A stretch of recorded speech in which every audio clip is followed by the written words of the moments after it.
if there is a possibility of God walking among men, I see Kwame as the kind of God that mortals like me can get to meet. Among us, he was the one that sometimes we call mass democracy. He can look at you and tell you some hard truths, but the way he would tell you, you yourself will know that Sutrowe there is a semaji. People see the beard and they expect somebody who is very officious, and then he'll make jokes and they realize that, this man is very approachable. His energy level certainly is not that of an 80-year-old.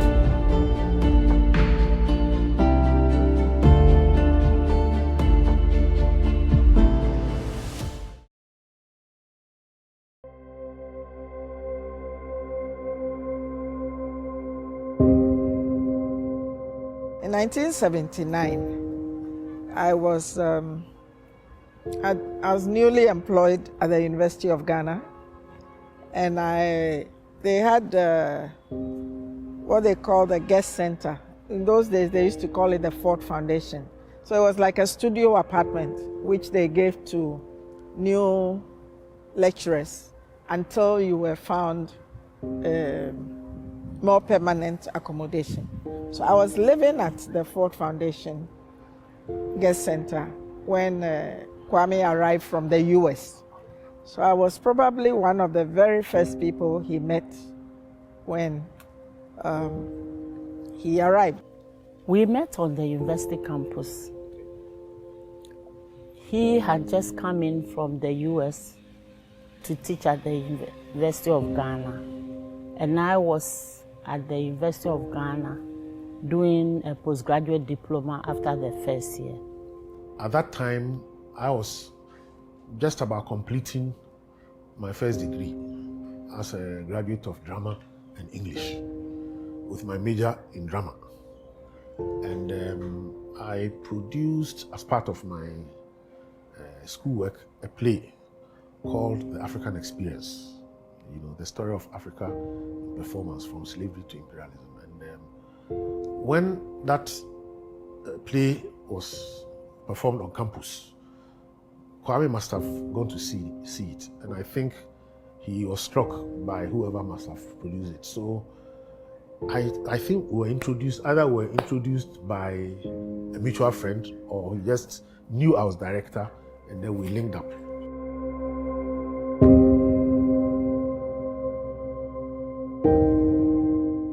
Can only say that in Chi or Yenipa. Okay, I really don't know how to translate this into English, but the Akan concept of Oyenipa means that on all the qualities that matter, he's on the positive side. One word, that's difficult too. But the word that popped in my head is indomitable. Godlike. Committed. Maybe resilient. That's always difficult. There's not one word to describe somebody like Professor Karikari. Just a feeling of pride, a feeling of privilege, a feeling of being blessed to have him as my father, because even when I was little, it was very obvious that he was not a small person.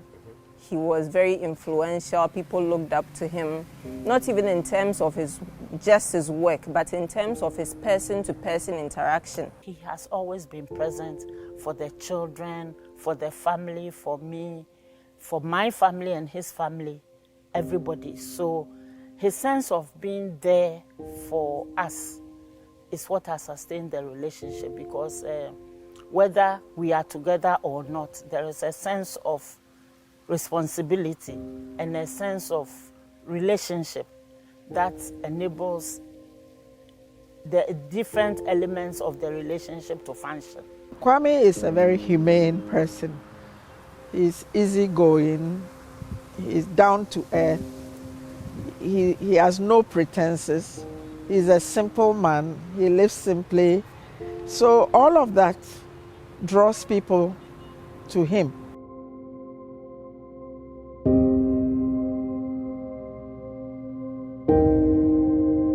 My earliest memories of Professor Karikari started when I was looking for a job at the then School of Communication Studies. I just come back from the US and I wanted to teach.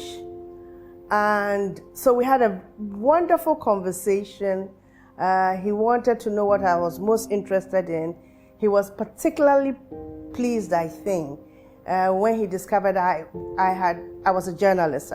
I'd been working as a journalist in the US. I remember, Prof, the first 2 days coming to the class, first week, second week, as every teacher would do, the first day you have to introduce yourselves by name. So we all got up, introduced ourselves, mentioned our names and all of that. Then the second week in class, Prof comes in and says, well, I cannot recall the names of many of you, except that gentleman sitting in the middle there. You are Suleimana? And I said, yes. He said, okay, so you have to introduce yourselves again. So others get up and introduce themselves. So one of my mates, and this is something that my colleagues will remember, he may not remember. One of my mates then got up and said, but Prof, how come it's only Suleimana that you always remember? And then Prof said something at that time, which I think turned out to be quite prophetic. He said, well, I don't know, maybe there is something between us, or there is something connecting us. But here is a man I never knew apart from being a professor and praying that I will get a good grade in his course. 97, when I gained admission to the Department of Communication Studies, and he taught us actually print journalism. What strikes you or struck me then was the clarity and detail with which he would edit something you've done, and how he will pick up nuances that you perhaps have overlooked, even in spellings of names, in dates, how he would just overhaul your paragraphs, and you look at it and you are struck by the efficiency of his editorial competence. He always took an interest in what I was doing. He would involve me in research projects, for example. That's a very important part of mentorship. We would have conversations, bounce ideas around. He was very big, as you know, on media freedoms and protection, and therefore, for me, I had shall I say, a mentor who had the same interests as I did. I'm also in academia now. Yes, I have a PhD in African Studies, and a lot of people see both my parents and they're like, hey, you had no choice in the matter. You had to reach the highest level of academics. And even in terms of his love of reading, that has impacted me, my siblings, and our cousins so much, because he was always giving out books, for us to read. He'll ask you what you think of it, to the point that now my son, who is only 6 years old, he doesn't even go to the bathroom without a book in his hand. And I know it's because of my father's influence, because my father is always on the porch holding a newspaper, a book, or something to read.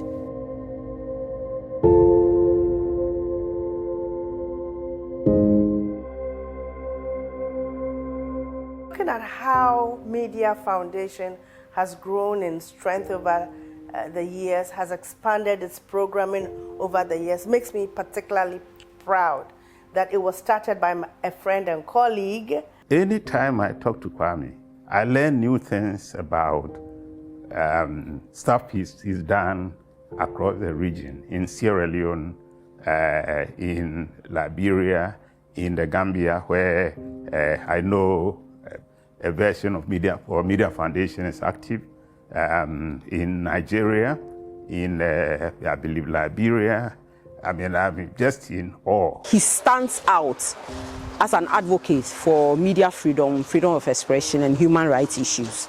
And if you go anywhere, whether the Francophone countries, Anglophone, Lusophone, and you talk about media advocates, his name stands out. This is the period in West Africa where there's turbulence, the civil war, and the journalists are being killed and journalists are being haunted. And Prof puts himself right at the gateway of this. It's a movement where there are few defenders, but the few who existed were highly committed, like Prof. So he took us into this process, Taught us, but was always taking steps to protect us from any kind of danger. I think people sometimes would say, those of us who took over from Prof, we've done well. Well, we may not deny that, but I think that it's all down to the foundations that Prof had laid, a very solid foundation in terms of the credibility of the organization, in terms of the global recognition of the organization, in terms of the networks that the organization already had, and in terms of the profile and the recognition of Prof himself as a founder. And I think the other thing that Prof did, which a lot of non-profit leaders will not do, is perhaps as soon as he recognized that, well, this guy may have some potential, he started unleashing me to meetings that I would ordinarily say, this is not my level. And so for that reason, I think it was just a matter of course that he had to hand over to somebody who shares in the vision. It points to the kind of man he is, a man of integrity, a man of objectivity, and also a man who has a keen sense of people's value and people's strengths. Because I look at Media Foundation now under the leadership of Mr. Sule Brima, and it's phenomenal.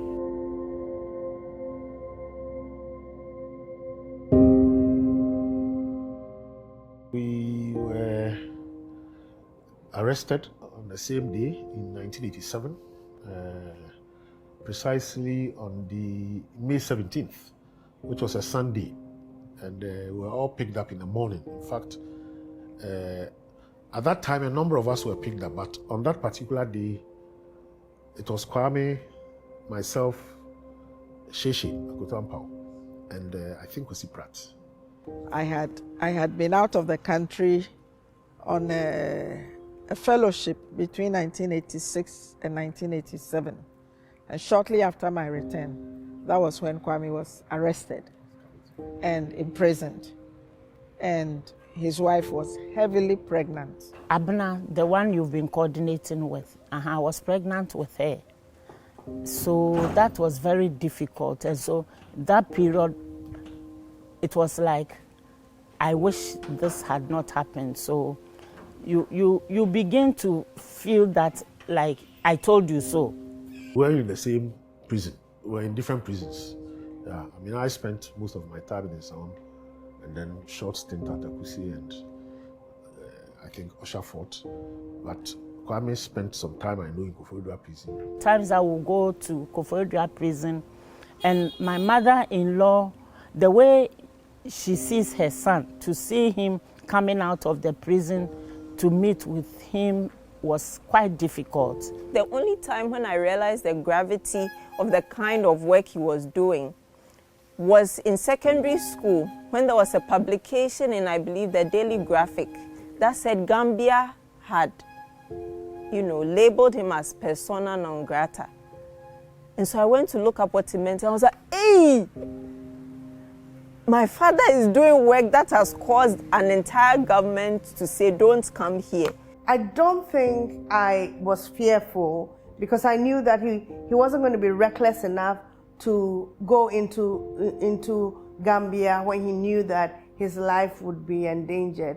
There were other ways of continuing to press for what needed to be done without putting himself in harm's way.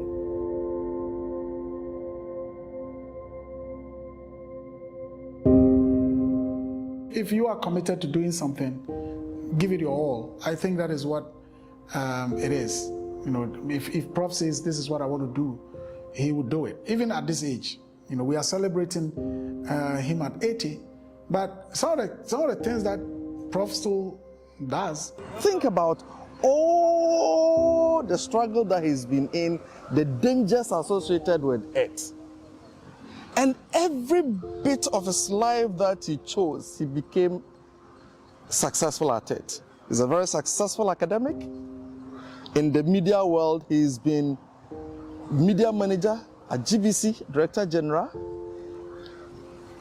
In the area of free expression, he went to jail, but came back to set up the most powerful free expression organization that has led free expression struggle in West Africa all this while. He has contributed to major national causes. And I think his life is a prime example of the Bible verse that says a good name is better than riches. He will always say that he never chased money. You know, he was always about helping people, about impacting society in a positive way. And because of that, I feel like us as his children and even his grandchildren, nephews and nieces who are very close to him, we've seen that necessity of putting people before acquisition. Part of the evidence of this also is that, in fact, he taught me, of course, but taught people who taught me and has taught others who I have taught, and those who I have taught have been teachers themselves. So you see that there's a way in which his impression on you or his impact and influence on you as a mentor and as somebody who motivates you in your professional career path transcends generations.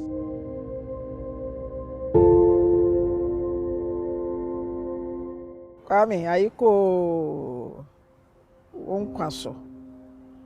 Enyankopon onto onkwam. Oma wa hoden.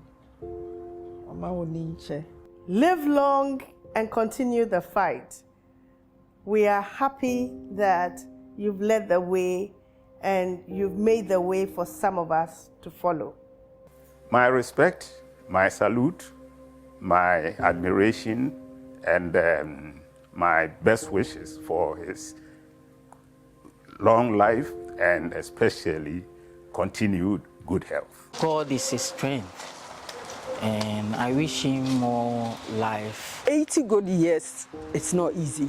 And then all that you have been doing and the blessings God has blessed you thus far, I would say keep on the fight for media freedom. I would say keep on being you, Professor Kwame Karikari. Me titiri ni sister Akosua. Me jina nyame animu danase. Ene abusuamu no nyina danase. E won ne pa wo de ma yen. Obuo papa wo de ye bibia wo dom yen e de bo aye no. E nyina me jira wanem ne abusua no kora danase. Happy birthday, Prof. Nyame nhyira onto nkwam na ma wa hoden nyinche ahoden ewu. Prof, happy birthday. I pray that God grants you all that you wish for yourself, especially long life with very good health. Grandpa, please, can you please be happy on your birthday, even if it rains or anything? You should still be happy because it's your birthday, so you have to be happy about it.